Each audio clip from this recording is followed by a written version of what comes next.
Labadiena visiems susirinkusiems. Čia šios dienos mūsų apšvito stalo tema yra, ar Lietuvos elitas atstovauja tautos interesams. Ir šiandien mūsų svečiai yra nepriklausomybės akto signataras Rolandas Paulauskas, nepriklausomybės akto signataras Romualdas Ozolas, profesorius Povilas Gylys ir šiuo atveju gal nepristatysiu kaip ministrą, bet tiesiog liberalų sąjūdžio atstovas, vienas iš lyderių, Eligijus Masiulis. Šios dienos mūsų pokalbio tema tiesiog išsirutuliavo iš praėjusio mūsų pokalbio, kada kalbėjome, ar Lietuvos valstybė gina savo piliečius, ir tiesiog gimė toks noras pakalbėti aplamai apie valstybę, apie jos elitą, apie tautą. Tai galbūt pats pirmas klausimas, kurį norėčiau užduoti Rolandui Paulauskui, kas vis tik sudaro tautos elitą, atstovaujantį Lietuvos tautą? Ar čia politiniai, ekonominiai, verslo, kultūriniai, kriminaliniai? Koks iš viso turėtų būti, jeigu normaliai atstovautų tautai? Kokius bruožus turėtų įgauti? Gal kokius bruožus, tai čia šnekėsim vėliau, bet kad diskusija neišplistų labai, aš siūlau apsibrėžti pačią elito sąvoką, kad diskusija gali būti ilga. Bet gal priimtumėt tokį apibrėžimą, kad visuomenė vis tik dalinasi į dvi tokias didelės kategorijas. Į tuos, kurie kalba, ir į tuos, kurie klauso. Ir tie, kurie kalba, į tą įeina ir politikai, ir menininkai, ir filosofai, ir istorikai, ir žurnalistai, ir mes čia visi keturi sėdintys įeinam į tą sluoksnį. Gal kalba viešoje erdvėje. Taip, be abejo. Teisingai. Toks. Tie, kurie kalba viešoje erdvėje, ir kita žymiai didesnė dalis, kurie klauso. Ir iš esmės, mano supratimu, šitų kalbančių, šitie kalbantis ir sprendžia už visus kitus. O kaip jau jie ten skirstosi, tai čia gali kiekvienas ir paskui pokalbėje pasakys, kaip jis mato. Yra politinis, kultūrinis, koks tik jūs norit. Bet iš esmės yra kalbantis ir klausantis. Jeigu sutinkate, tada aš patikslinčiau, reiškia, tie, kurie valdo situaciją viešai, bet yra, kurie nekalba, bet realiai valdo. Čia yra tokių Lietuvų. Yra. Ir ne tik Lietuvų. Tai čia gal apibrėžimą valdo kalbą viešoje erdvėje veikia. Romualdai, jūs sutinkate su tais teiginiais, kur kolegai dabar. Tai apibrėžimus galima įvairiausiais aspektais. Bet mes tada čia visą pokalbį rašysimės, kas tas elitas. Tai jeigu priimsite tą apie kalbančius ir klausančius, tai man atrodo, kad produktyvus gali būti šitas, nes ką kalba, tai dažniausiai tą ir mąsto. O būtent iš to, ką tu supranti ir ko nesupranti, prasideda visos problemos. Todėl aš manau, kad nacijos elito problema yra visų pirma pačiose jos gelmėse tūnanti problema. Problema, kuri užsiraugia ir tebesiplėtoja dar gimstant sąjūdžiui. Šitą aš galiu teikti atidžiai peržiūrėjęs visą sąjūdžio istoriją ir matau, kad pagrindinė sąjūdžio, pagrindinis svarbiausias palikimas, kaip neigiamas palikimas, buvo tas, kad sąjūdis perėmė tą bolševikinę nuostatą, kad yra savi ir nesavi. Mes visi buvom lygiai taip pat savi ir nekritikuotini vienas kito, kaip kad nekritikuotina buvo komunistų partija savyje. Šitas atsiskirimas paskui perėjo į komunistų ir patriotų problemą. Tas atsiskirimas paskui persimetė į partijų kategorijas, susmulkėjo iki visuomenės grupuočių ir taip eina ir malasi iki šios dienos. Kada, jeigu nuo to, ką kalba, reikia prie to, ką daro, tai, sakyčiau, partijos kaip kalbančiosios yra užsidariusios savyje ir tūno Seime visą tą gynybą suorganizavusios nuo visuomenės visais įmanomais būdais ir išstačiusios savo atstovus į ministerijas, kurios yra tapatinamos su valstybė, pačios valstybės jau ir nebematant, kadangi konkurencija tiek kalbančių, tiek veikiančių sferose yra pakankamai didelė ir nėra laiko. Kita vertus, net ir nesuprantama, kas griūva Lietuvos kaip nepriklausomybės akto revizija 2004 metais padariusios šalies, dėl ko maišatis ir galimybės manipuliuoti atsiranda jau nebe tik tai tarpusavį šitose struktūrose, bet ir vertikaliai. Ir nors jūsų jau lyg tai replikavo, bet galbūt norėtų kažką pasakyti. Kad būtų visiškai aišku, aš pasakysiu pagrindinę išvadą. Elitas, kaip toks, neišnekėdamas, neįveikdamas, valstybės nemasto. Valstybės kaip aukščiau mūsų visų esančio idealumo, tvarinio, siekinio, galų gale struktūros, kurioje turėtume veikti, šiandien Lietuvoje nėra.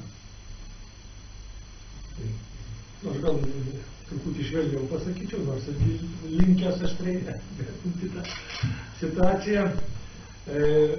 Sakyčiau, problema yra ta, kad yra ne tik kalbančių, kurie valdo, bet ir nekalbančių.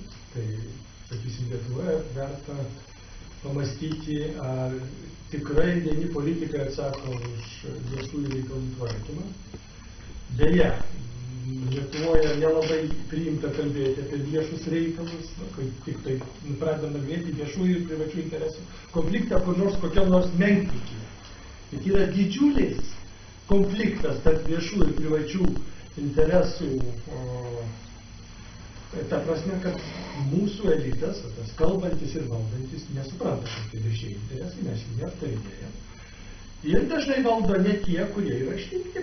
Mes suverčiam visą bėdą politiką, bet mes visi kažkiek esam prisidėję prie tos situacijos, kuri šiandien yra. Tai manau, kad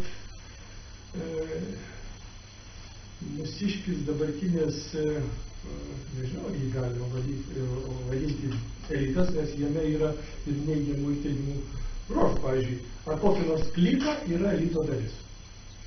Gali įtarti Lietuvoje egzistuojant kliką? O ar elitas gali būti klika? Irgi teisėtas klausimas. Na, čia jeigu lyg tai ir papildot vienas kitą. Iš tikrųjų, gerbiamas Arnoldas pradėjo apie sąjūdį, kada buvo labai populiarius, vis tik tai po to pabėgimo iš sovietinio bloko liberalios idėjos ir šiandien kaip tik turim Eligijaus asmenytą žmogų, kuris kaip tik pasisako už tą ideologiją. Kaip tas Eligijau, kaip jau čia paminėtas, kaip ir ministerijos atstovas, būtent tos valdančios elito dalis, kaip pas sutiktum su tom elito apibrėžimu ir tas mintis, kad pasakė kolegijos prie šito stalo. Na, pirmiausiai, tai be jokios abejonės elitas gali turėti labai daug apibrėžimų, bet matyti, kad šis prasmė labiau būtų šiandieną identifikuoti tą būklę, tą būseną, visuomeninę būseną, kurioje mes esam ir galbūt, reiškia, visą prasmė mūsų pokalbio būtų visgi, reiškia, įvardinti, o ką reikėtų daryti taip, kad ta situacija, kuri yra šiandieną, keistų. Vertinant 20 metų valstybės nepriklausomybės laikotarpį, aš sakyčiau, kad ponas Ozolas Arnoldas gerai įvardino tą, sakykim, paveldo arba tą užtaisą, kurį, sakykim, sąjūdis perteikė toliau jau, kada vyko politinė kristalizacija ir tai atskiros politinės partijos. Bet tam tikrą prasme reikėtų įvardinti, kad per tą laiką, per 20 metų, iš tikrųjų visuomenė pakankamai stipriai keitėsi ir jinai tapo kur kas labiau segmentuota, labiau fragmentuota, atsirado nišinės, sakykim, kokios tai tai visuomenės interesų grupės, siekiančios kažkokių, sakykime, nebūtinai blogų savo tikslų. Ir šiuo atveju visuomenė tam tikrą prasme individualizavo. Gerai, tai yra blogai. Iš tikrųjų, jeigu vertinti valstybės idėjos prasme, arba vertinti bendrumo, idėjų bendrumo prasme, tai lyg tai yra blogai.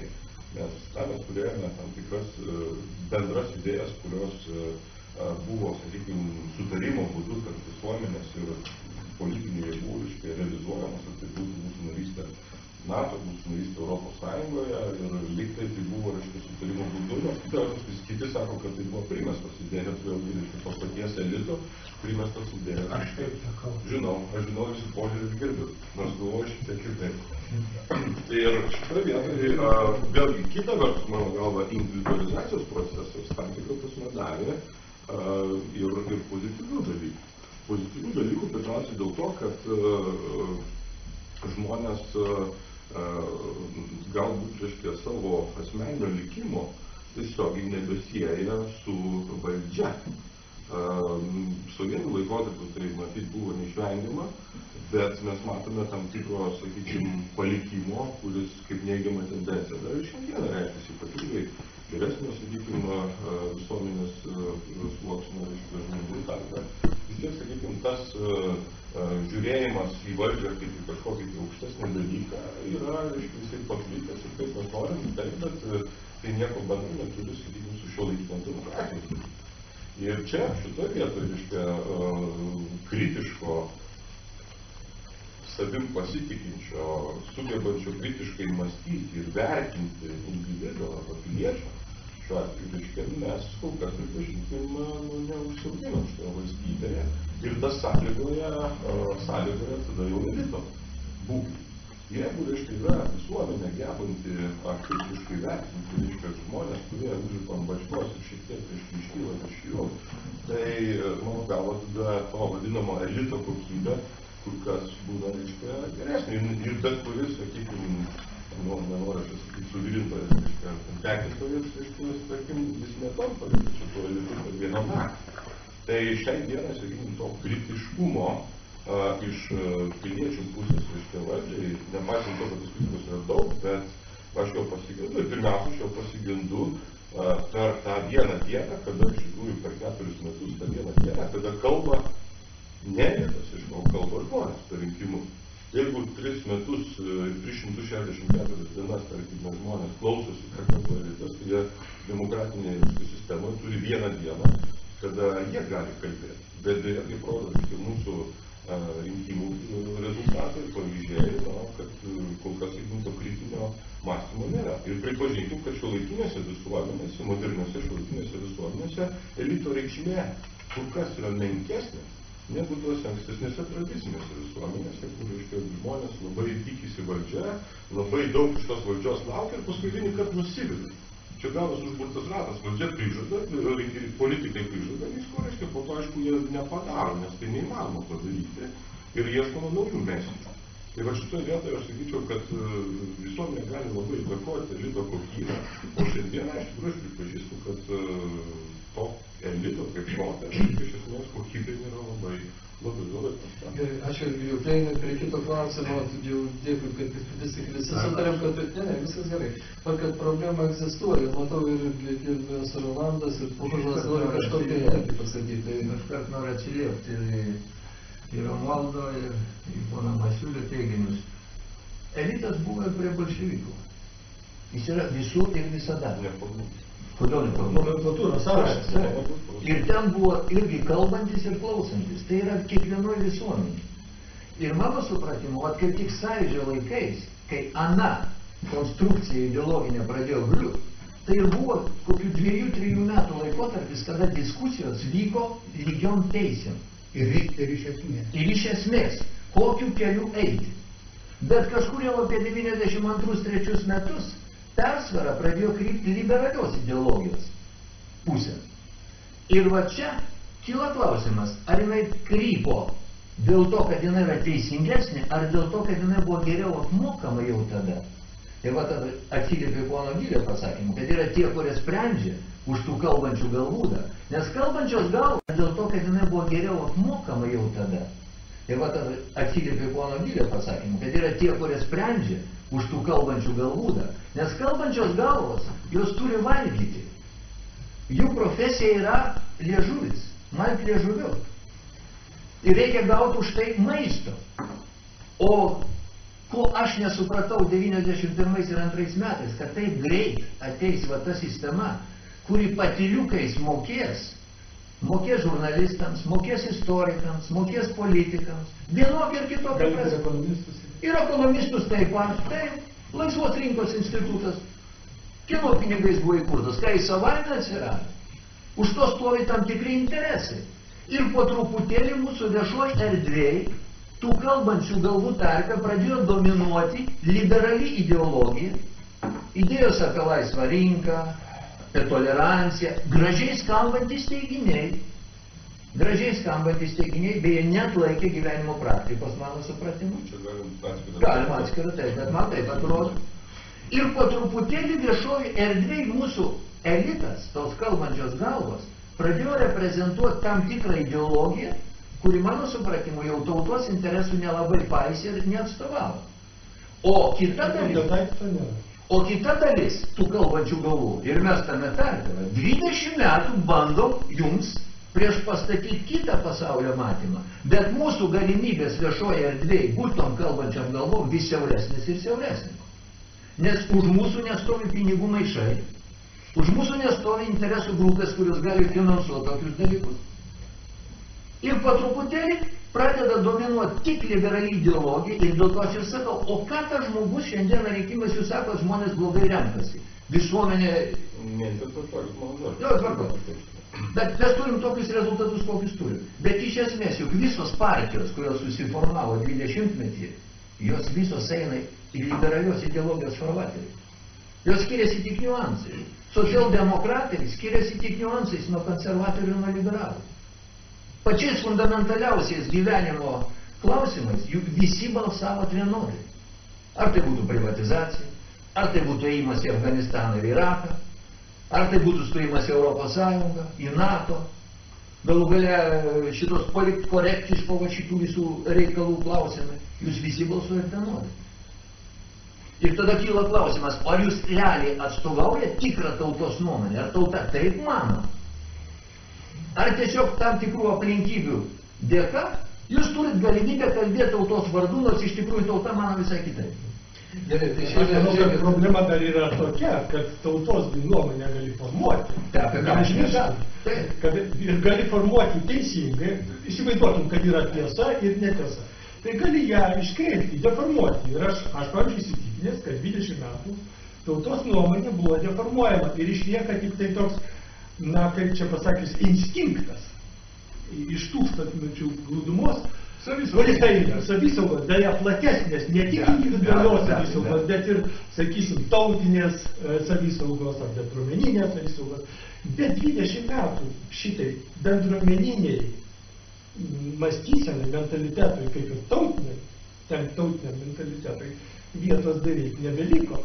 Kadangi tie, kurie valdo ir šneka, daugiausiai šneka individualistinė kalba ir indoktrinuoja žmonės, netgi jaunimą, kuris, reiškia, instinktyviai gal ir jaučia, kad kažkas ne taip. Bet jie irgi galvoja, visa valdžia yra blogai. Jeigu bus kuo mažiau valdžios, tuo yra geriau. Aš taip nemanau. Valdžią reikia taisyti ir ją taisyti reikia pirmiausia taip, kad jinai pradėtų suvokti, kas yra viešinė tautos veikla. Žiūrėkit, šitas jeigu galima, kadangi jūs tikrai palaipsniui įėjot į antrą klausimą, kadangi tai šitas mano, aš tikrai Romualdui ir lygiai suformuluosiu, kadangi iš tikrųjų pagal mano vietų, nes jau tai įeina. Dabar šitam priskirtam tam elitui, vienokiam ar kitokiam, ar jie iš tikrųjų pranašesni yra už kitus tautos atstovus. Nes, pavyzdžiui, sakykime, sporto elitų, ten labai viskas aišku, yra kriterijai, yra kažkokie įvarčiai, taškai, sekundės, mes juos labai matom. Bet štai dabar politikoj, Romualdai. Aš tai iš tikrųjų mes kiekvieną kartą, kada kalbam apie būtent tą politinį elitą, Iš tikrųjų, išrenkam ir kalbam apie pačius geriausius tautos atstovus, kurie lyg tai veda, lyg tai orientyrai. Matot, aš manau, kad jeigu valdžia nelaikoma nuogų administravimu ir nurodinėjimu, o laikoma kažkuo, ką galima būtų apibūdinti kaip savivokos ir savitaigos instrumentą, tai yra mūsų bendrų tikslų ir pasirinktų priemonių prižiūrėtoje ir vykdytoje. Tai tada valdžia yra reikalinga ir reikalinga neišvengiamai. Ir štai kodėl rinkimuose, kada, kaip panas Masiulis sako, iš tiesų vienintelę progą turi tauta kalbėti, ji iškrečia tokį šposą, kaip išrinkdama jokerus. Tai galbūt iš tiesų jinai nėra tokia durna, o turinti labai daug humorą ir sakanti, na, vyrai, jeigu jūs mums taip, tai mes jums taip. O visas tas reikalas viešai. Aš kaip jau senas vilkas gerai atsimenu. 95 ar 6, aš dabar ieškau tiksliai pagal stenogramas, kada tai buvo pasakyta. Šiandieninis premjeras, jūsų vadas, ponia Eligijau, pasakė iš Seimo tribūnos: tauta ne visada teisi. Mes visada laikėme 90 metais, kad kas bebūtų, tauta visada teisi.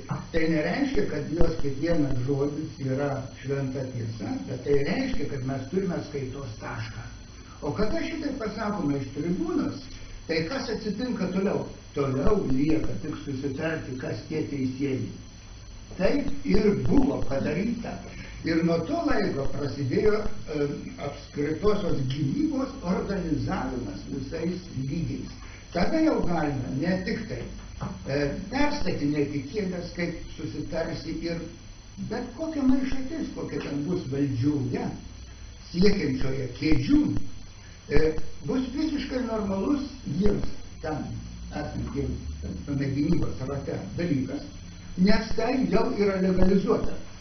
Tauta yra nustumta ir jinai neturi išėjimo, netgi per referendumus, vakar buvo labai gražiai parodyta, tiek ir tiek parašų nesurinkau, kad jų surinkti praktiškai neįmanoma, jeigu norima, kad nebūtų. Tai čia koks klausimas demokratiškas, tai esmės neiškreipia. Demokratija yra formalus parašų surinkimas ir jų atitikimas arba netitikimas tam, kam yra skirtyje. Tai štai šitokiu būdu pasidaro elito jau virsmas klika. Aš dėl to galiu, sakant, su visą atsakomybę šnekėti, todėl kad net nuo kai kurių partijų, nuo naujų politinių idėjų yra visiškai atsiribota šiandien Seime, įvedus įvairiausios apsaugos nuo galimai naujus politinius vėjus galinčių sukelti judėjimų arba partijų įsileidimą ten į Seimą. Tai jau geriau, reiškia, tokiam Seimui iš tiesų humoristų kompanija, ją galima vėlgi išskaidyti, pasidalinti ir viskas eis toliau. O tauta kaip tokia ir liks toliau už rybyje. Šitokiu atveju kalbėti apie tai, kad, mūsų demokratija leido bent visuomeniai būti labiau nepriklausomai nuo valdžių, aš neižvelgčiau, didelių pranašumų. Todėl, kad ir tie, kurie yra už būtinybės bendrauti su savo valdžia, taip pat turi turėti orientyrus. Jie yra be orientyrų žmonės. Ir štai šiandien mes turime šitokią migraciją, mes turime šitokius procesus, kurie praktiškai yra nevaldomi ir sąmoningai nevaldomi. Tai manau, kad politinis elitas šiandien yra tokioj gilioj krizėje, kad jeigu neras atsinaujinimo būdų, neras naujų idėjų atitinkančių šiandieninius pasaulio virsmus, o šiandien pasaulis keičiasi iš esmės nuo rugsėjo 11-osios. Iš esmės nubraukia visus geopolitinius procesus ir pradeda naujus. Tai mes neturėsime perspektyvos, politinės perspektyvos ilgai. Ir tada, atsakau jūsų klausimą, mūsų viltis taps tik tai kiti elitai. Kultūrinis, sportinis. Šiandien aš galiu didžiuotis mūsų krepšinio komandą. Mes paprasti berniokai iš Lietuvos atėjo visus, skaldėm visus. Kodėl?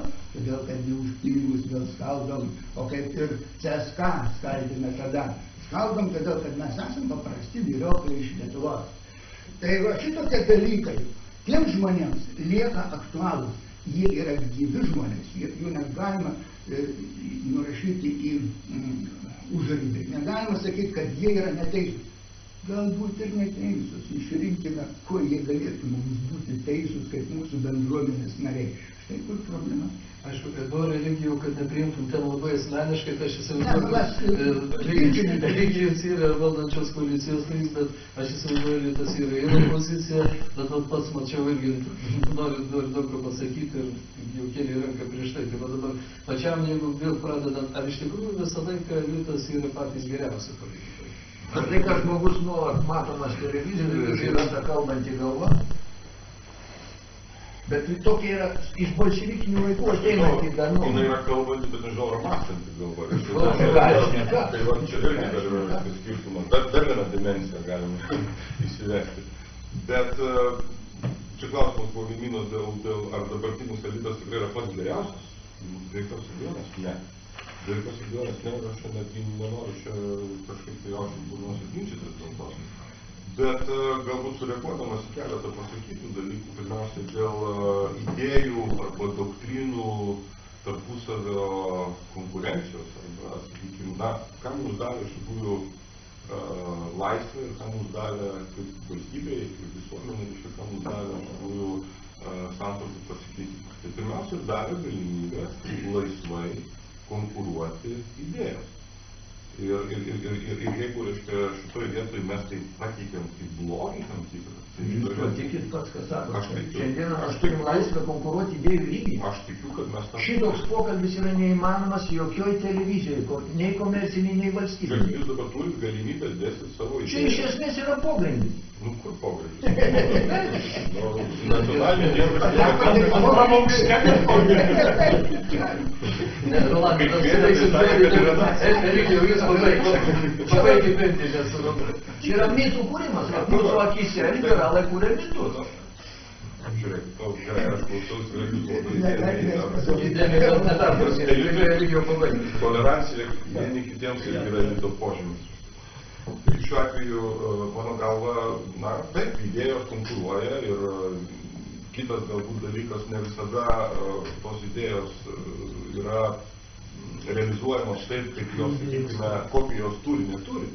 Čia mes matome problemą dar, sakykime, tarp idėjų ir jų įgyvendinimo.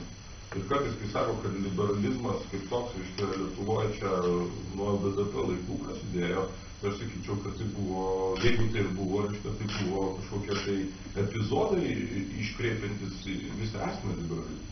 Tai šiuo atveju kaltinti, reiškia, vieną doktriną, menkinant ją ir visai iškeliant kitas, tai yra kiekviena iš mūsų teisės, bet mano galva, tai nebuvo kažkoks, tai sakykime, prievartinis veiksmas, reiškia, atliktas iš elito pusės, kad visuomenės dalis kažkokia tai patikėštų. Ne, jos visada konkuruoja ir rytoj konkuruos, ir poryt konkuruos. Natūralu, kad viena idėja keis kitą idėją, viena doktrina keis kitą doktriną, tam yra sukurtas demokratiniam pasaulyje politinis gyvenimas.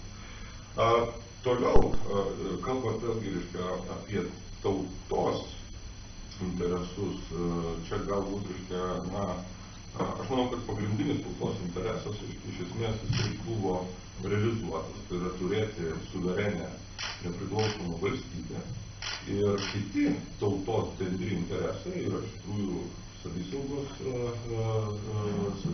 reikalai, nacionalinės gynybos klausimai ir taip toliau. Bet matydamas, sakykime, šiandieninę situaciją, aš galiu labai konkrečiai paklausti. O išvalinkit man 3 tautos interesus 2010 metais. Ir aš bet gal tai bus jūsų kaip elito matymas. Tai va klausimas yra kitas, kiek šiandieną, sakykime, elitas, jeigu toks kabutėse, reiškia, kalbasi su žmonėmis. Čia yra dar vienas dalykas, komunikavimo dalykas. Tai va klausimas yra kitas, kiek šiandieną, sakykime, elitas, jeigu toks kabutėse, reiškia, kalbasi su žmonėmis. Čia yra dar vienas dalykas, komunikavimo dalykas. Mano gal jis kalbasi nepakankamai bendrauja. Ir tai rodo, sakykime, net ir šiandieninės prezidentės Dalios Grybauskaitės pavyzdys. Kaip politikė turinti pakankamai mažai, sakykime, patirties, jinai puikiai rodo pavyzdį, kaip galima, sakykime, su visuomenė bendrauti, kaip galima girdėti visuomenę. Ir tai yra iš tikrųjų sektinas pavyzdys. Tai šiuo atveju, aš manau, kad viena iš problemų yra negirdėjimas. Ir aišku, kai viena pusė negirdi, tai kodėl reikia kitai pusė girdėti. Ir čia tas plyšys, jisai tikrai didėja. Tai klausimas, kas tame plyšyje paskui atsiranda. Tai kuo jisai užsipildo šitas plyšys.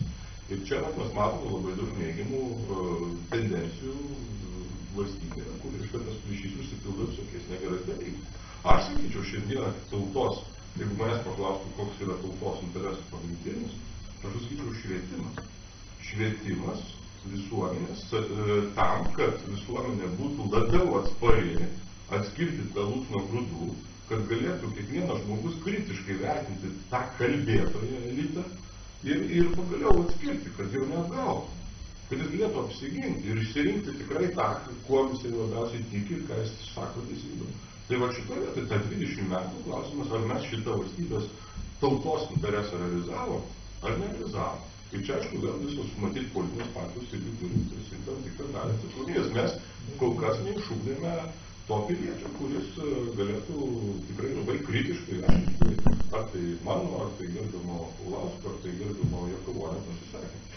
Gerai, bet prieš šitą sakydamas gerbiamam Vienas žodį, kad galėtų mane vertinti, kalbant, jinai turi mane nors kur nors matyti. Valstybinėje televizijoje aš nebuvau 15 metų. Jūs žinomesnis labai daugelį Lietuvos žmonių. Gerai, bet Eligijau tikrai nenorėčiau, kaip vedantysis kažką tai, bet ir kažkaip tai formuoti arba savo požiūrį vieną arba ir kitą, bet užsiminėte apie švietimą. Šiandien aš tikrai nenorėčiau tą politinį lygmenį ten nusės, bet šiandien švietimo ministras yra Liberalų sąjūdžio jūsų partijos atstovas ir jeigu jūs sekat mūsų apskrituosius stalus, mes kartą sakau, kad nacionalinė mokykla, tautinė mokykla Lietuvai sužlugdyta. Ir aš matau tos procesus, kad tas būtent grįžimas į tos tautinės mokyklos dabar tikrai nevyksta. Čia tokia priimti kaip replika, jeigu kažkur. Bet dabar gerbiamo Pauliau. Čia noriu sureaguoti dėl demokratijos. Tai aš atstovauju kitai, negu gerbiamas Masiulis mąstymo ir kalbėjimo stovyklą. Tai aš visus 20 metų jaučiu, kad aš turiu ribotas galimybės. Būdamas profesorius, buvęs politikas, pagal protokolą 4 žmogus, kažkada tai valstybėje, aš su savo pažiūromis ilgą laiką, dabar padėtis kinta į gerąją pusę, neturėjau galimybės išaiškinti, kaip aš suprantu, pavyzdžiui, valstybės kūrimą. Kas yra viešieji interesai, kokie yra svarbiausi. Ar švietimas yra tik privataus intereso, o gal daugiau viešo intereso dalykas. Tai aš išeinu į viešą erdvę, nesunku uždaryti, kaip ir gerbiama Rolanda, bet aš jaučiu, kad, pavyzdžiui, nacionalinis transliuotojas, kurio aš bendrasavininkas esu, manęs vengia. Aš nesakau, kad aš ten nebūnu, aš dažniau būnu negu gerbiamas Rolandas, bet manęs netenkina ten esantį ideologinė monotonija. Gali nebūti jūsų ir manęs, bet turi būti mūsų idėjas. Taip. Bet idėja ten nėra šitų. Ten yra čia nesvarbu, ar Rolandas ar Orlas. Čia svarbiausia, ar yra kita nuomonė. Taip, o tos Ir nuomonės 20 metų, aš manau, suprantama, kad liberalai jaučiasi gerai, kadangi erdvė yra jiem palanki, iki šiol buvo. Dabar darysis, įspėjim, nepalankyjus. Pamatysit. Čia dar daug balų. Ja, tai taip, kadangi indoktrinuota visuomenės dalis mano, kad, sakysim, rūpinimasis bendrais viešais reikalais arba respublika, ką mes čia neseniai iškėlėme, tai yra viešas reikalas, bendras reikalas. Yra nepriimtinas dalykas ir kad valdžia visada blogai ir mes įjungiam, aš pabaigsiu to dėl demokratijos. Mes neturim daug ko, bet dviejų dalykų. Neaptarinėjam viešųjų reikalų rato, kartojasi aš. Kur iš tikrųjų yra viešieji reikalai? Tik nacionalinis saugumas karinė prasme? Ne. Švietimas, sveikatos apsauga irgi ten yra daug viešo intereso. Bet mes neturėjom progų šitą išsiaiškinti. Mes einam privatizacijos keliu ir jau aukšti politikai, kai pradeda šnekėti apie reformas, aš žinau, kad reforma pas mus reiškia tik vieną – privatizacija. Beje, kelių privatizacija, tarkim, ir pizzerijos privatizacija yra totaliai skirtingi dalykai. Ir Lietuvoje 20 metų formaliai laisvoje valstybėje nepavyko mums įsiaiškinti, kuo keliai, energetika skiriasi nuo pizzerijos ir batų ir batai. Miškai nuo batų taisyklos. Aš vakar žiūrėjau tą laidą, tai aš matau, jie praktiškai nei vienas neatskiria šitų dalykų. Miškai gali būti ir yra didelio laipsnių viešo intereso sfera, gali būti privatus elementas. O čia ir aš įsikišiu. Jeigu va šitai pasiūlyti tautai rinktis, jinai be abejo nubalsuotų už pono Gylio matymą privatizaciją. Bet jo nėra. Bet niekada tautai nebuvo leista šitokiam kontekste rinktis. Ir čia vat, mes su ponu Masiuliu iš tikrųjų esam labai priešingose stovyklose apskritai pasaulio matymo prasme. Jūs, tą, ką jūs pasakėt, mano akim žiūrint, jūs šnekat apie pasaulį taip, kaip jūs norėtumėt, kad būtų. Wishful thinking yra tas angliškas posakis. O aš matau, kad pasaulis yra visiškai kitoks, negu jūs apie jį šnekat. Bet jūs reprezentuojate tai mūsų tautai, tą wishful thinking idėją. Ir tie žmonės, kurie išvažiuoja į Vakarų Europą šiandien, jis sako, tai yra laimėjimas tam tikras, kad gali nuo valdžios pabėgti. Ar ne? Nemąstyti, sako. Taip, apskritai, kad tai yra galimybė. Bet tas pilietis, lietuvis išvažiavęs nuo šitos valdžios pabėgęs, jis neišvengiamai patenka kitos valdžios globon. Yra toks žmonių skirstymas į tas kategorijas, skaičiau nesenai. Avis, šunys, vilkai ir piemenys. Tai iš esmės kiekviena valstybė, kiekviena valdžia, kiekvienas elitas kovoja, kad būtų kuo daugiau tų ganomųjų. Ir jeigu iš Lietuvos tie žmonės išvyksta, pasinaudoja dabar susidariusią tą galimybę, tai jis tiesiog patenka į kito rankas ir tiek. Mano supratimo apskritai yra fetišizuojama pati demokratijos sąvoka. Ir neišsiaiškinta. O pons Masiuli, ar jūs imsit man įrodinėti, kad 18 metų mergaitė, turinti rinkimų biuletenį, supranta, ką jinai daro? Ar ne iš esmės? Daug jūs tokių pažįstat mergaičių? Jeigu galima berniuką. Ir berniukai taip. Kodėl taip yra? Nesiginčykit dabar kol kas, bet jūs sutinkat, kad tie žmonės iš esmės yra dar kol kas nepajėgų suprast, ką jie renkasi. Bet kodėl taip yra? Tie žmonės mažiausiai rinkimus... Todėl, kad informacinė deformuota. Tie žmonės mažiausiai rinkimus ir eina. Ir tai yra blogai labai, kad tie žmonės jau... Yra, jūs paimkit pensininkų visą būrį, jie daugiau supranta, jūs manot? Ne, aš tą ir norėjau pasakyti, galbūt iš tikrųjų, kad 80 metų ten senutė, kuri labai lengvai veikiama ten seniūno, įvairių ten kažkokių socialinių dalykų, neišmašų, man manyčiau. Pons Masiulis mano, kad galima švietimo būdu to žmonės išmokyti, ar ne? Mano supratimu negalima. Visa žmonijos istorija šito neįrodė. Ir Vakarų Europoje lygiai taip pat neatskiria, kaip ir pas mus. Tai kas tą gali padaryti? Pagal jūs tai gali padaryti gera valdžia. Gera, kuri rūpina... Apie tai ir šneka, kad jeigu elitas suklydo, jis ir nuves tą visuomenę klysteriais, jeigu elitas suklydo. Aš ir noriu pasakyti, kad nebūtinai savaime yra gėris, kad kuo daugiau valdžia spręstų klausimus, kurie yra galbūt labai svarbus. Tam tikrus. Tai jeigu, sakykime, daug pasaulio pavyzdžių yra kaip turintis labai daug galių, susitelkusi daug galių valdžia, visiškai pradeda nebetspindėti tautos, visuomenės reikalų ir taip toliau.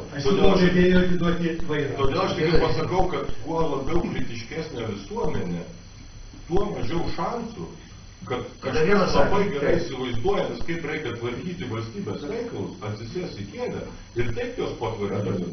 Bet tokiu atveju ta visuomenė, tie klausantis, bent turi girdėti maksimaliai įvairovę tų kalbančių, apie ką mes ir šnekam su O šiandien... Bet taip nėra. Spektras pasirinkimo turi būti... Bet valstybinė televizija šiandieną vieną ir tą patį metų metai šneka. Tie patys žmonės ir tos pačios idėjos yra reprezentuojamos 20 metų. Mes jau sutarėm, kad vieną paksį tą stalą darysim, bet visi grįžtam prie temos, kadangi iš tikrųjų jūs visi esate įdomus pašnekovai, visi turi savo nuomonę. Ir aš paklausiu taip, bet vis tik tai elitas sprendžia už visuomenę, už tautą. Mes gyvenam kitoje ideologiniai erdvėje. Ir aš labai gerai atsimenu ten filmą tokį lietuvišką Julius Janonis, kada ten vienam epizode vienas toks proletaras šneka taip, kad aš sako, mano rusų mužikas yra daug artimesnis nesavos ponas. Tai šiuo atveju, kada mūsų aliumni, dabar, sakykime, netrodo visiems, kad, pavyzdžiui, mūsų elitui yra daug svarbiau bendrauti su Europos Sąjungos elitu. Ir pasakysiu kokio pavyzdžiui, nesėdiniai praėjusią tą gamtos tragediją mūsų čia su škvalai, su audrom, mūsų premjeras čia, jūs ministrų kabineto narys, negalit kritikuoti, aš galiu drąsiai pasakyti, nepasirodė žmonėm, nebuvo jam tas įdomu. Bet aš niekad nesimenu, kad Kubilius būtų nenuvykęs į kažkokį tai Briuselio renginį, kur yra Europos Sąjungos vyriausybių vadovai, nenusifotografavęs. Tai va tai klausimas būtų, ar tam elitui, va dabartiniu, susiformavusiam per 20 metų, yra svarbiau bendrauti su Europos elitu, ar jiems svarbiau bendrauti su savo tauta? Rolandai, gal nuo pačio ir... Tam tikrą prasme elito pačioj prigimtis slypi išdavystė. Ir pažiūrėkit istorinius pavyzdžius. Kas išdavė lietuvių tautą LDK laikais? Kas norėjo privilegijų europietiškų ir per Lenkiją jas gavosi, atsisakė ir lietuvių tautos interesų. Gal gražesnis pavyzdys yra Rusijos elitas, kuris kalbėjo prancūziškai. Jis net nemokėjo savo tautos kalbos. Ir lygiai dabar tas pats yra. Bet, juk aš neveltui nuo to pradėjau. Kaip tas elitas ir tos kalbančius galvas, kodėl dominuoja va ta tokia kosmopolitinė tendencija elito tarpe? Dėl to, mano supratimu, kad šiandieną tai yra labiau apmokama. Apmokama įvairių interesų grupių, apmokama pačios valdžios, nes valdžia atstovauja taip pat kosmopolitinės idėjas ir valdžia maitina istorikus, filosofus ir ką tik jūs norit. Nors gali šiandieną pas mus koks nors filosofas arba istorikas, turintis kitą nuomonę, dirbti pas Lopatą institutą. Išmes ištame. Ir dėl to siaurėja ta nuomonių erdvė. Visuomenė girdi vieną ir tą patį, jinai iš esmės, turbūt sutiksit, rinkimuose neturi iš ko rinktis. Jinai gali rinktis arba klounus, arba vis tos pačius. Pasirinkimo tikro tai nebuvo per 20 metų. Pasirinkimas turi būti ne tarp žmonių, o tarp idėjų ir fundamentalių idėjų. O mūsų požiūris su liberalais, mano kaip tautininkų, iš esmės skiriasi jau visus 25 metus. Ir aš esu didžia dalimi įsitikinęs, kad jeigu jūs man duotumėt vienodas galimybės eterį, paskui mūsų idėjas nueitų daugiau žmonių. O šiandieną jūs paminėjot gražų pavyzdį mūsų prezidentės, ar ne? Bet žiūrėkit, kas atsitinka. Kai prezidentas paklausė, ar jinai bus už tai, kad Afganistane kariai liktų, rinkiminė kampanija, jinai sakė taip. Kai jinai sako, aš būsiu už elektrinės uždarimą Ignalinos. Jeigu jūs paklaustumėt tų, kurie už ją balsavo, jie yra prieš buvimą Afganistane daugumą ir prieš Ignalinos uždarimą. Ir dar daugiau jūs rasit tokių prieštaravimų. Ir kai aš klausiu žmogaus, aš sako, visiškai remiu mūsų prezidentę. Tai ką jis remia? Jisai pats. Reikia jo paties paklausti. Taip, bet čia ir yra negalėjimo diskutuoti viešoje erdvėje. Taip ir prezidentė rinkimų kampanija, kaip jinai buvo organizuota. Niekas tai nieko pasakyti negalėjo. Ten vadovauja žurnalistas. Kalba kandidatai į prezidentus, o iš esmės vadovauja pokalbį žurnalistas po minutę laiko. Ir gaunasi va tokie rinkimai išvirtų į kažkokį visišką farsą. Ir jeigu mes šiandieną nesugebėsim diskutuoti ir neįsileisim į viešą erdvę kitų idėjų, tai mes kaip išsivaikščiojanti tauta ir užbaigsim šitą procesą išsivaikščiojimą. Ir ponas Masiulis švies nebebus ką. Ir jūs manęs prašėt trejetą fundamentalių problemų, ne, mano supratimu. Tai pirmiausia, mes turim žūtbūt sustabdyti mūsų tautos mažėjimą. Nes jeigu tauta ir toliau mažės, visa kita jau yra antriniai dalykai. Švietimas, ekonomika ir taip toliau. Jeigu nebus kam viso to skirti. Mažėjimą. Nes jeigu tauta ir toliau mažės, visa kita jau yra antriniai dalykai. Švietimas, ekonomika ir taip toliau. Jeigu nebus kam viso to skirti. Bet pats tautos mažėjimo sustabdymas, mano akimi žiūrint, yra antra fundamentali problema. Jis neturi būti mūsų tautinio santykio. Nenaudai. O dabar yra 80% lietuvių ir 20% kitataučių. Ir šitą santykį reikia išlaikyti, nes jis yra komfortabilus lietuvių tautai. Nes galima labai greit padidinti gyventojų skaičių. Nėra jokių problemų. Ir šiandien tos tendencijos Europoje jau yra. Ir jūs kaip liberalai, aš beveik nebejoju, jūs remsit laisvą imigraciją. Remsit jų. Ir kai Briuselis pareikalaus tokių įstatymų, juk jūs tai balsuosit, ar kitai balsuosit? Nes per laiką matau sakyti. O čia ir yra patys fundamentaliausi dalykai, mano akim žiūrint šiandien. Gerai, dabar Romaldai, jums labai panašus būtų klausimas, aš išvardinsiu Lenkijoje Leteris Samobroną sukompromituota tie žmonės ar politinė jėga, kuri kaip kalba apie nacionalinius dalykus. Gaideris Austrijoje, Lepenas Prancūzijoje apšaukiamas fašistų. Olandas tas, kuris tikrai pakėlė balsą, nušovė. Jeigu mes dabar jums klausimas, ar nematot, kad tie žmonės, kurie nemasto taip kaip tarptautinis elitas, o paimsim tokią savoką kaip tautinis elitas, jie kažkaip vienaip ar kitaip yra sukompromituojami yra. Trupučiuką iš kitos pusės, gerai? Nu, prašau. Aš vis savęs klausiu, kodėl taip mieli žmonėms yra diktatoriai. Juk stiprios rankos šiandien ir Lietuva labai trokšta. Ir kodėl turi pasisekimą Grybauskaitė? Todėl, kad tautai susidaro vaizdas, kad jinai turi stiprią ranką. Greitai šneka, buvo sukurtas įdas toks. Trumpai aiškina ir sprendžia, reiškia, o kaip ten, čia kiti reikalai. Tai, bet kas po to, tada turim diktatūras, man atrodo, jos nubraukia viską, apie ką svajojom 90 metais, kam galų gale dar savo kaulus tuskinam šiandien. Tai ką daryti, kad demokratija vis dėlto turėtų nors kokią minimalią galimybę. Tai aš manau, kad Lietuvoje per šitą dabar dar neapsisprendimą ir sumaištį, turime, ko gero, daugiau laisvės negu bet kurio kitoj vakarų Europos šalyje. Net negu Lenkijoje, kuris sutriuškina Leperį. Paulauskas, Ozolas dar gali byloti nors ir užribiuose, bet jų dar saugumas netamso. Dar jiems netaikomas piktų kalbėjimų. Dabar jau matyti netasys. Piktų kalbėjimų reiškia draudimas. Ne? Yra tokie draudimai. Aš žydą galiu tramdyti Lietuvoje, kada jisai labai smarkiai gviešėsi turto. Sakydamas, žydai nurimkit, kalbėkim protingai. Aš galiu pederastą vadinti pederastu, o ne būtinai gėjų. Europoje jau negalėtų. O jau ten ne.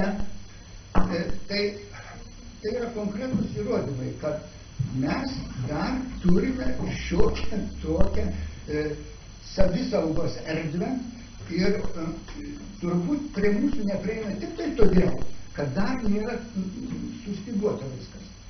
Tai va Jūs įtakos tiesiog neturi. Įgausiai didesnį įtaką praeis iš karto. Šiuo požiūriu, bičiuliai, aš manau, kad itin svarbus yra elito kokybės svarbi. Aš esu už stiprų elitą. Ir ypač politinį elitą. Ir čia jau mes nesutarsime su kuo norite, su visais galiu ginčytis. Jeigu nebus tautai palankia, priimtina linkme mąstančio žmonių būrio, jis gali būti labai nedidelis, 20-30 žmonių, ir tai gali būti politinis elitas, kuris duotų labai aiškiai kelio kryptį, bent jau viltį, kad tokia kelio kryptis gali būti, tai nieko nebus. Jeigu atsiras šitokie dalykai, mes galime tikėtis, bent jau tikėtis, kad nebus kokių nors kruvinų riaušių, į kurias neišvengiamai dabartinė mūsų plėtra išves, jeigu mes nepadarysime kokių nors esminių apsisprendimų ir pasitaisimų. Todėl, galvodamas, ar tai įmanoma ir manydamas, kad tai šiandien yra utopija, tokio elito mes turėti kol kas negalime, todėl, kad vėl kaip ir anais laikais vienmatiškai, liberališkai, nebūtinai liberalų partijos prasme, aš kalbu tą globalizacijos kaip liberalizacijos, reiškia, tendencija. Visi pas mus masto, tai vienintelė mūsų viltis galėtų būti intelektualų elito alternatyva politiniam elitui.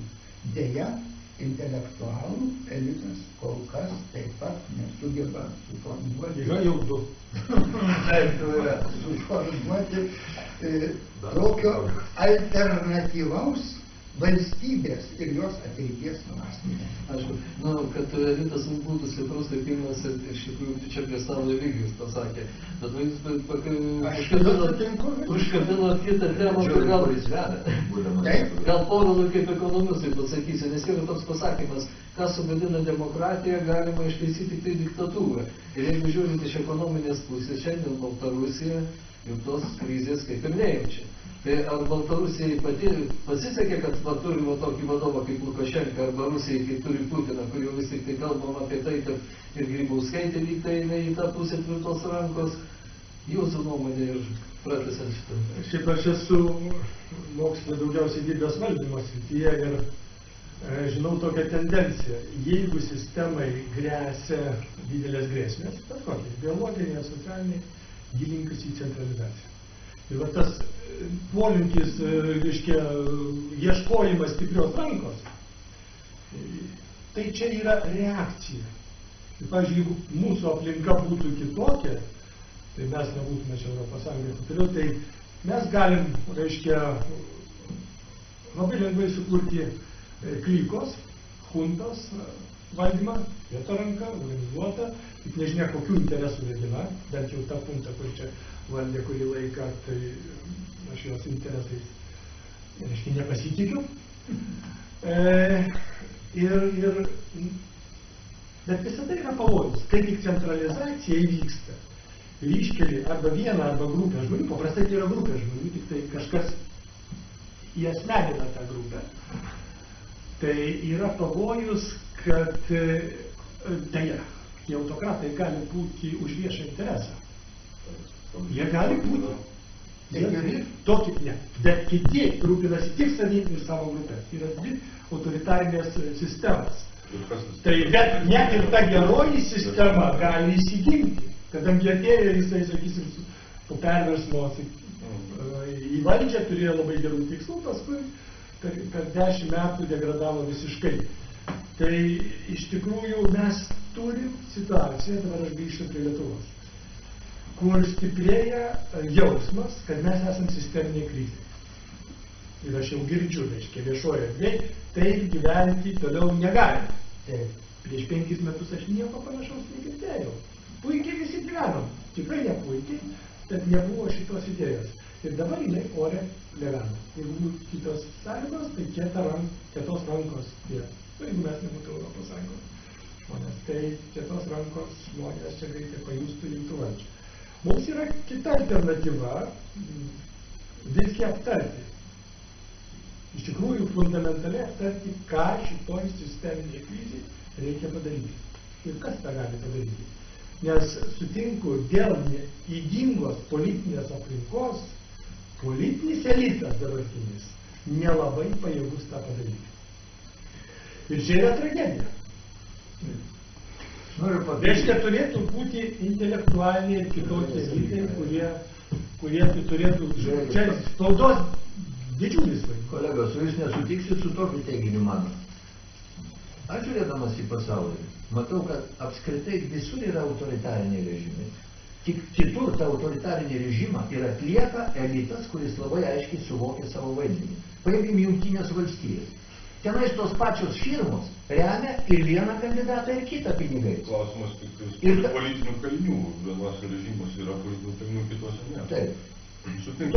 Šiaurės Korėja, pavyzdžiui. O Amerika neturi politinių kalinių. Nu, tai klausimas, kiek jie galbūt turi. Aš ne apie tai dabar šneku. Ar jūs man įrodinėsit, kad Jungtinėse valstijos yra tikrai demokratija, kad jau per CNN aš esu matęs laidų, kuriuose patys Amerikos žurnalistai rodo lenteles, kas remia vieną ir kitą partiją, remia tos pačios kompanijos. Ir jie klausia, tai čia ir yra demokratija? Ir iš esmės, ar jūs paimsit Prancūziją, ar jūs paimsit Vokietiją, ten negali būti tokių atsitiktinumų kaip pas mus, kad staiga rinkimuose naujai susikūrusi partija laimi labai daug balsų. Todėl, kad ten yra viskas jau senai autoritariniu būdu valdoma. Tik tas autoritaras yra elitas. Nebūtinai tai yra gerai, kaip rodo Lietuvos patirtis, kada staiga susikūrusi. O kitaip būt negali. Mano akimis žiūrint, kitaip būt negali. Tik klausimas, kur tas autoritaras veda. Ir tai ką Romas sako, kad turi būti elitas, suprantantis tautos interesus, jis galėtų šiandieną atlikti tokio kolektyvinio autoritaro vaidmenį, jeigu nori. O paimkit Pietų Korėją. Jūs paminėjote Šiaurės Korėją. Pietų Korėjoje lygiai tas pats, tai buvo vienpartinė sistema, kuri keliasdešimt metų valdė visuomenę ir jinai pasiekė šitą rezultatą. Tai buvo diktatūra iš esmės. Japonija, lygiai tas pats. Malaizija, lygiai tas pats. Šitas gal turėtum kitokią nuomonę. Mes galim norėti, kad būtų kitaip, bet pasaulyje aš matau, kad yra būtent šitai. Man irgi norėtųsi, kad būtų kitaip. Tai čia dabar nevygiai, nes iš tikrųjų vis ilgai tyliu, čia gaunas iki puolimas iš vienos pusės. Iš jo laukiam apšviečiančiojo žodžio. Tai, žinot, jeigu labai trumpai apie totalitarizmą, autoritarizmą, tai mano galva, gal, sakau, mano galva, nieko gero niekada, reiškia, šitie dalykai neduodavo. Ir galbūt tai buvo kažkoks tai laikinas susižavėjimas, sakykime, kada žmonės staiga pasijusdavo likti geriau gyvenę ir gal kišenės atsirado, reiškia, šiek tiek daugiau pinigų, bet ilgainiui mes pažiūrėsim Pinochetą, reiškia, mes pažiūrėsim kitus, reiškia, autoritarinio režimo atstovus, reiškia, ilgainiui, reiškia, atsirado ir žmonių lavonai, kurie, reiškia, visgi drįso suabejoti, ar tikrai jisai tą tikrąjį viešą interesą atstovauja. Ir drįso paklausti, o man atrodo, kad viešas interesas arba tautos interesas yra šiek tiek kitoks, negu kad tas, reiškia, autoritaras atstovavo. Taip, kad šitoje vietoje aš tikrai niekada tokiam keliui nepritarčiau ir nepaisant to sutinku, kad čia labai buvo gerai pasakyta, kad iš tikrųjų yra toks dėsnis, jeigu, reiškia, yra stresas, tada stresas verčia, reiškia, eiti centralizaciją. Čia tikrai sutinku. Bet mano galva, kad lietuviai, reiškia, Lietuvos... Karo metu laisvoji rinka neveikia. Nu, ginklų laisvoji gal veikia. Jo, tai šitoje vietoje visuomeniai, mano galva, šiandieną bet kokia atveju yra, reiškia, pamatai demokratijos padėti. Yra nauja karta, beje, aišku, dalis tos kartos dabar yra ne Lietuvoje, bet manau, kad yra laikini procesai. Ir šiandien, ką aš manau, ką reikėtų daryti, kad mes neprieitume prie totalitarizmo, reikėtų keletą dalykų. Pirmas dalykas, tikrai visą dėmesį telkti visuomenės švietimą. Ir čia aš tikrai manau, kad iš švietimo pareinant. Čia suteikim žmogui platų akiratį, reiškia, žmogus pats pasirinks, kurį jam, reiškia, dvasia yra artimiausia. Tai svarbu, kad jis iš tikrųjų gautų objektyvų švietimą, reiškia, žinojimas. Su savo atsakomybės pajautimu. Su savo atsakomybės pajautimu ir su savo galimybę laisvai pasirinkti, reiškia, kurią tikėti jam, reiškia, srovę. Antras dalykas, kur čia aišku iš kartais man nepritarsit, bet mano galva 20 metų mes per daug uzurpavom žmonių teisės, visuomenės teisės patiems tvarkytis ir patiems spręsti reikalus. Ir tie, kas esam buvę parlamente, reiškia, ir kas nesam, o čia visi tokie, kurie esam, tai labai aiškiai matėsi, kad kaip augo biurokratinis aparatas per 20 metų, kaip atsirasdavo vis naujų sričių, kurios lygi tol nebuvo visuomeniai sureglamentuotas, jas būtinai reikėdavo sureglamentuoti įstatymų, poįstatyminių aktų, kokių reiškia klerko įsakymų. Ir iš to vietoj mes pradėjom dusinti visuomenį. Ir tiesioginė prasme tos laisvės tapo labai mažai. Sutinku, kaip liberalas, kad nuo 2004 metų atsirado dar kvailesnių dalykų, kada mes tapome Europos Sąjungos nariais. Ir man pačiam dabar tenka atstovauti Lietuvos poziciją ministrų tarybose Europos, kur kvailysčių yra prisigalvojama, kaip sureglamentuoti kiekvieną, reiškia, toj pačioj transporto srity, reiškia, kiekvieną smulkmenėlį. Tai va šitoj vietoj, kada, reiškia, vyko svarstymai stojimo sutarties, iš pamėtos diskusijos parlamente, ir buvo keliama klausimų, ar neperskaičius, reiškia, iš viso iš karto balsuojama. Tai čia šitoj vietoj buvo tokių klausimų. Tai aš tik noriu pasakyti, kad aš esu už tai, ir tai būtų dar vienas receptas, kad reikia mažinti valdžios erdvę, didinti visuomenės erdvę ir mažinti valdžios erdvę. Problema yra kita, kad kada tai vėl yra suprimityvinama ir pasakoma, aha, čia Masiulis dabar šneka, kad reikia privatizuoti viską. Va čia yra paslėptas, reiškia, vėl liberalų triukas. Tai noriu pasakyti, kad čia jokio triuko nėra. Pradėkim nuo bendruomeniškumo didesnio, reiškia, dabar bet kokią galimybę tik tais, reiškia, mažiau išatimti iš valdžios kažkokią funkciją, ir čia mes liberalai tikrai esame ne vieną pasiūlymą pateikę. Vieni subyra, reiškia, nepasiekusi įstatymą. Tai va šitie dalykai, švietimas, reiškia, valdžios decentralizavimas ir daugiau, reiškia, tų galių atidavimas, sprendimo galių atidavimas patiems žmonėms, mano galvo, yra terapiniai dalykai, kuriais remiantis mes galėtumėm išeiti iš tos šalies. Vieną konkretų pavyzdį. Kai mes atidavėm žmonėms spręsti, imti jam kreditą 50 metų, žiūrėjai, kambarių būtų už $500 milijonų. Jie ir baimė. Ne jūs atidavęs. Atidavė liberalai. Ta teisė žmonėms patiems spręsti. Ir jie tuoj pat pasinaudojo bankai ir padarė tos žmonės vergas. Tai turi valdžia išeiti vat iš šito lauko, ar ne? Internete irgi yra daug blogybių, tai jeigu pagal tą logiką reikėtų internetą. Valdžia galėjo labai lengvai. Čia iš tikrųjų, kiek yra viešo intereso va šitam veiksme? Čia valdžia galėjo padaryti porą žingsnių ir tie žmonės būtų išgelbėti. Čia yra mano teiginio esmė apskritai. Didelė dalis žmonių nepajėgi susigaudyti ir niekada nebus pajėgi susigaudyti. O jūs norit dar tą valdžią nustumti ir palikti žmonės. Va tas avis, iš esmės, jeigu tų keturių, toj sistemai, keturių tų sudėtinių dalių, tas avis vilkai išpjaus. Bet kuo baigsis jūsų šitas geras noras. Tai gražiai skamba, ką jūs sakote. Aš noriu apsikėti, jeigu jisai pats apsikėlis ministrą. Va dabar kaip ministro klausim.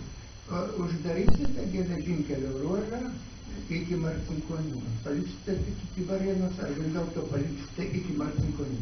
Aš šitą nesakiau. Aš klausiu. Viskas priklauso nuo to, jeigu tam bus skirta pinigų Seime, tai mes paliksim šitą ruožą. Viešas interesas yra iki Marcinkonių kaip minimum. Ekonominis yra Tai jūsų atsakymas adresuojamas ministrui pirmininkui. Mūsų atsakymas adresuojamas yra Seimui, kad Lietuvos geležinkeliai gali vežti į bet kurį tašką, net ir nepelningom sąlygom, jeigu tam bus paskirta. O jūsų pozicija? O mano asmeninė pozicija, kad aš tikrai noriu, kad kuo daugiau būtų Lietuvos geležinkeliai važiuotų keleivių, kad būtų iki Marcinkonių. Gerai, aš įdėk nutrauksiu šitą klausimą, kadangi Romualdas Ozolas Margionyse gyvena, čia viešųjų privačių interesų painimas, jam tiesiog iš tos stoties davažiuoti reikia. Gerai, žiūrėkit, mūsų laikas tikrai eina laikas eina į pabaigą, iš tikrųjų Gerbiami kolegos, iš tikrųjų laikas eina į pabaigą ir jeigu Virginija neturi klausimų, tai gal po paskutinę mintį, kurios nepasakėt nuo šios diskusijos mūsų tema, kadangi čia lygtai nukreiptos strėlės daugiausiai Ligijui, galbūt ir ne jam asmeniškai ideologijai, tai jam suteiksiu žodį paskutiniam ir Rolandai dabar nuo pačio apibendrinant šešėlį nusakymą. Viskas jau. Jeigu galima greičiau. Gerai, tegul pirmas pasisako. Tai aš manau, kad turim didelių bėdų su elitu. Antrai, mes neišryškinam tų žmonių, kurie galėtų kalbėti viešoje erdvėje, mes jų neieškom naujų. Taip? Čia būtų, sakysim, demokratiška daryti galimybės įvairių pažiūrų naujiems žmonėms, ne tik mūsų mano kartai. Politinis elitas užsidaręs, tikrai kontaktai su visuomenė yra nekokie, bet blogiausia yra tai, kad visas politinis ir nepolitinis elitas kol kas prastai suvokė nacionalinius viešuosius interesus ir respubliką. Ir kol, sakysim, šita neįsibėgės diskusija, tai nieko gero nebus, bet gali būti taip, kad socialinis sprogimas koks nors, dėl nežinia kokios priežasties, gali būti tai smulki priežastis, gali tai tuos procesus ir nutraukti. Tai mes turim visi suvokti, kad yra socialinio sprogimo tikimybė. Antra, kad yra didžiulė grėsmė nacionaliniam saugumui dėl to, kad mes menkstam kaip tauta fiziškai, biologiškai, senstam ir ekonomiškai, materialinė prasme. Tai mes neišsilaikom, mes neišlaikom išmažėjančio BVP daugelio sričių, taip pat ir maršruto iki Marcinkonių. Bet nėra šito sisteminio, tokio platesnio, panoraminio mąstymo, mums pastatomus ant siauruko tokio ideologinio ir mes važinėjom kaip vėladam. Ir tai yra didžiulė problema. Nėra pluralizmo, nėra demokratijos šio prasme. Ir yra kol kas demokratija tik tai. Atsiprašau, aš čia nekaltinu, aš tiesiog konstatuoju, kaip kitų pažiūrų žmogus nėra tikros pluralistinės diskusijos tarp liberalų ir, pavyzdžiui, tokių kaip Rolandas ar aš, mes kurį skiriamės, bet tai yra daug panašumų, kurie priklauso taip vadinamai holistiniai stovyklai, respublikonai. Taip, Rolandai tada. Ačiū visiems. Eikit pas mus. Ačiū. Na, aš matau, kad pagrindinė elito problema yra jos kokybės problema. Ir kelias, kuriuo galima būtų ką nors keisti jau šiandien, per daug nenukrypstant į metafizikos erdves, tai yra valstybinio partijų finansavimo paskirstimas visoms registruotoms partijoms taip, kad gautų jos nuo pat įsikūrimo pradžios pagal savo nuopelnus jau savo tolesnėje veikloje. Turiu galvoj 3% nuėmimą ir visą kitą šitą apsaugos priemonės. Antras dalykas su tuo labai susijęs galėtų būti tai pakankamai radikali valstybės reforma, valstybės institucijų reforma. Visi mes sutinkam, kad yra pasenus nepritaikyta Europos Sąjungos veikimo sąlygomis ir turėtų būti gerai diskutuota. Ko gero visų pirma sumažinant Seimą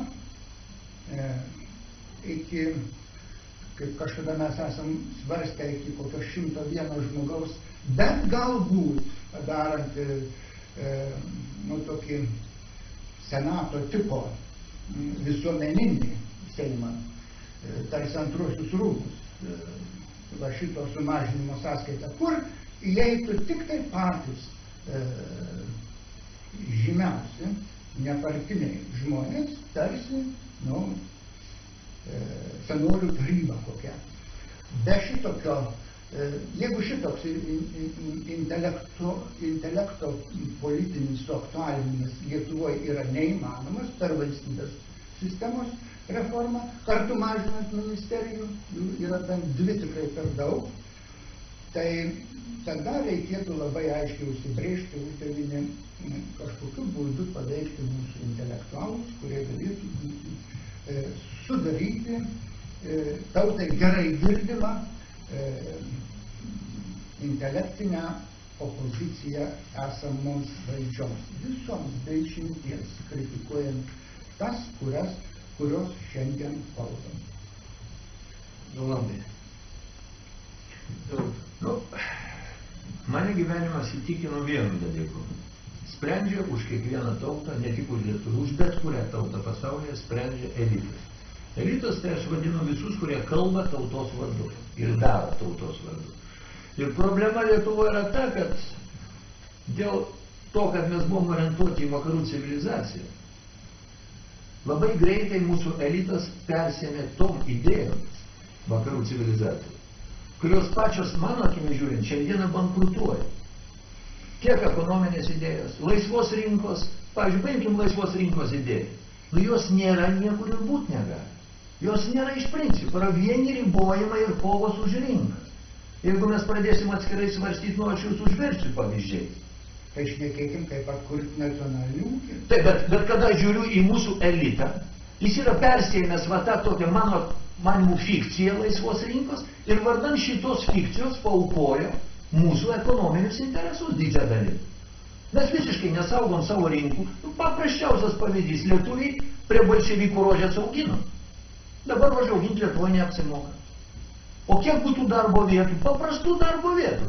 Mes kalbam apie inovacijas, apie aukštas technologijas, jūs padarykit nors, kad rožės Lietuvoje žmonėm apsimokėtų auginti. Paimkim dabar kitą pavyzdį, toleranciją. Irgi mūsų elito to propaguojama idėja. Tolerancija vakarų Europoje atvedė prie to, kad šiandieną vokietis Bundesbanko valdymo propaguojama idėja. Tolerancija vakarų Europoje atvedė prie to, kad šiandieną vokietis Bundesbanko valdybos narys, turbūt žinot, Saracinas jo pavardė, jis parašė knygą Susinaikinanti Vokietija. Jis užvakar ją pristatė vokiečių auditorijai. Atvedė prie mažumų diktatūros. Taip. Ir kas su juo atsitiko, lygiai tas pats. Kaip ir pas mus yra tautiškai orientuotas elitas, stumiamas į marginalį, į pakraščius, taip ir Vokietijoje. Tik išdrįso Bundesbanko žmogus pareikšti kažką tokio, orientuotų į savo interesus tautos. Ir jis iš karto buvo užpultas to kosmopolitinio elito.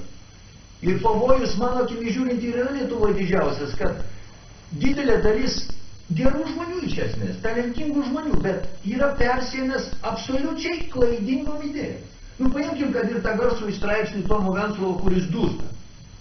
Bet jeigu paskaitysim, ką jis ten rašo, nesuteiktų jam garbės. Jo pasaulio matymas yra ant tiek, mano akim žiūrint, primityvus, tik jis yra apipainiotas labai mandrai žodžiais. Graikų tragedijų ten visokiais mini pavyzdžius, bet yra tik gražų žodžiai, jeigu tos žodžius įsungsi. Mintis yra primityvi. Vakarai idealus, rytai yra blogio šaltinis. Vat ir viskas. O juk vakarai tai nėra nei kiek geresnis, mano akim žiūrint. Jūs sakot, lavonai ten Čilėje, ne? O kiek Jungtinės valstijos lavonų paliko per pastarąjį dešimtmetį? Jos užvakar išėjo iš Irako palikusios ką? Visiškai sugriautą šalį. Ir 100 000 lavonų. Ir mūsų elito atstovai šito nemato kažkodėl.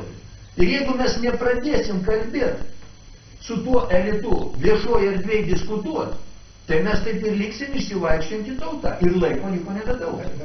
Kalbi kaip ne elito žmogus. Gerai. Vienu žodžiu Vieną elito matai Masiulio asmenyje. Tai gal klaidinga ir šiek tiek. Ne, tai už tai tiesiog kaip atstovas šiandien. Už tai Eligijui suteikiam paskutinį žodį, kuris kaip šiandien neplamai gyvenime, kuris reikia apibendrinti savo paskutinės mintis įsakyti. Aš nepretenduoju jokį apibendrinimą. Nepretenduoju jokį apibendrinimą. Aš pirmiausia noriu padėkoti diskutantams už galimybę diskutuoti ir tikrai esu pasiruošęs diskutuoti visokiuose formatuose. Ir čia šiuo atveju vėlgi ir pogrindį taip pat. Ir pogrindį taip pat, ir šiuo atveju aš tikrai tą požiūrį, kurį čia dėsto kolegos, aš jį gerbiu, aš bandau jį įsiklausyti, bet aš tiesiog atstovauju kitokį požiūrį. Šiuo atveju Man atrodo, kad iš viso, čia tokie nuskambėjo dalykai dėl tolerancijos šiai dienai yra labai pavojinga taip kalbėti, nes mažiausias degtuko blyksnis ir tos neapykantos, sakykime, proveržiai gali būti labai neprognozuojami. Ir tada klausimas, ar prisimsime atsakomybę, kaip elitas, kurstydami tą neapykantą. Šiuo atveju man atrodo, kad vėlgi, ta pati elito misija. Vienas sakinį. Bet jeigu mes vaidinsim, kad iš tikrųjų yra. Kiekvienas, kaip sakoma, mes savo vaikus turim, auklėjom savo vaikus ir norime, kad tie vaikai gerbtų kaimyną, norim, kad tie vaikai gerbtų vyresnį žmogų. Aš jau matau, kad tos šeimos pradeda trintis. Aš matau, kad tos šeimos pradeda trintis ir čia nereikėtų persistengti. Antras dalykas, ką aš noriu pasakyti, kad be jokios abejonės spręsti reikia. Aš jau prieš tai dėšiu ir laikos tos nuostatos, ką jau sakiau, čia galime apibendrimą dėti, kad švietimas ir valdžios funkcijų mažinimas, mano galva, tai sprendimai, kurie šiandien yra nepadaryti. Be jokios abejonės ekonominiai momentai irgi yra svarbus. Mes beveik apie jo šiandien nekalbėjom, bet jie irgi yra svarbus. Alkanas žmogus visada, kaip sakoma, yra patiklesnis, jis yra, galbūt sakykime, tą velę, kaip čia buvo pasakyta. Ir šitoje vietoje reikia be jokios abejonės daryti taip, kad tas žmogus būtų sotesnis. Ir tada sakykime, bus daugiau, sakykime, tos gerovės istorijos. Bet vėlgi, aš manau, kad šiandieną pritarčiau visiškai gerbiamo Romualdo siūlymų ir mes pritarėm beje Seime, bet beje tokių balsuotojų buvo mažai. Reikia suvienodinti politinių partijų veiklos sąlygas, nes patys esame sąlygiai, sakykime, per savo prizmę ir savo prigimtį išgyvenimą. Ir čia vėlgi yra tam tikras elite, dar elitas atsiradęs, kuris, reiškia, bando monopolizuoti visą tą elitą. Elitas turėtų būti pluralistinis elitas, kad elite gali būti labai skirtingų nuomonių. Šiandien politikai mes matome, kad tų nuomonių reiškia yra labai susiaurėjusi. Bet šitoje vietoje galbūt, sakykime, jeigu pasiūlo technologiją, bet net ne iš valstybės biudžeto duoti pinigus, o kiekvienas gyventojas, kaip jūs dabar, sakykime, gali užbalso dalykai. Užtenę iš gyventojų pajamų mokesčių už savo procentą 1 ar 2 nuo savo mokesčių paskirti savo pasirinktą partiją. Ir tai būtų netgi dar geriau, negu kad iš biudžeto dalinti, nes tada partija nepraras ryšio su žmogumi. Nes kai gauti iš biudžeto, nepraranda automatiškai. Ir žmonės nepyks ant valdžios. Kad duodama kažkokiam partijom. Jo, ir pasidomėti, kur išleido partijos dalį, literatūrą. Tai va, tai čia šitie dalykai tikrai yra labai svarbus, bet tikrai, manau, nereikia čia ieškoti paradigminių tokių, reiškia, arba mistifikuoti dalykų, kad kažkas kalbasi. Ir dabar šiandieną, aišku, dėl to, kad pasaulyje visos bėdos yra atsitikusios, kalta yra kosmopolitinė ideologija. Mano, ne. Yra, ta prasme, dalykų, kur per politinę ideologiją, per kultūrinį liberalizmą, kultūrinį pluralizmą žmonė labai daug pasiekė. Tos dalykus irgi reikia pripažinti. Taip, nacionalinio identiteto klausimai, tautiškumo klausimai, jie irgi yra svarbus. Jie irgi yra svarbus ir čia mes diskutuojam galbūt dėl kelių ir priemonių, kaip to pasiekti. Mums atrodo, kad priemonės vienokos, reiškia, gerbiamam Pulavskui, atrodo jis kitokios. Tai viskas normalu, mes gyvenam tai demokratiniam pasaulyje ir aš už tai vietą, reiškia, situacijos netragedizuoja. O tai, kad vienas idėjas laimėjo, kitos pralaimė, vien tik sakyti, kad čia kalti pinigai. Pirmas valandas, aš pats, reiškia, buvau 99 metais, reiškia, mūsų partija buvo 1% populiarumo ir mes organizavom labai daug diskusijų ir šitoje vietoje labai nuoseklaus ir kontrolaus darbo. Jūs neigiate apskritai, kad yra pinigų įtaka politikų? Be jokios abejonės jinai yra.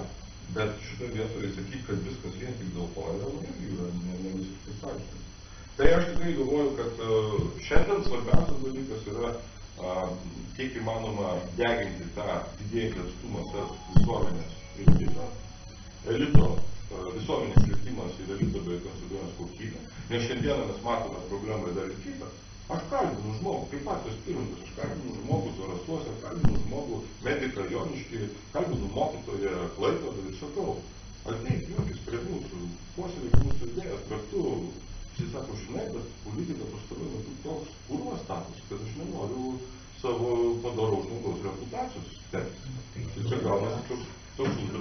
o tas politinis elitas tada jis ir prastėja. Tai šitos dalykus reikia sulaukti. Tai gerai, tai šitą ir pabaigim. Gerai, tai ačiū visiems dalyvavusiems. Jeigu dar norit pašnekėti. Aš tai jau skambės. Ačiū labai.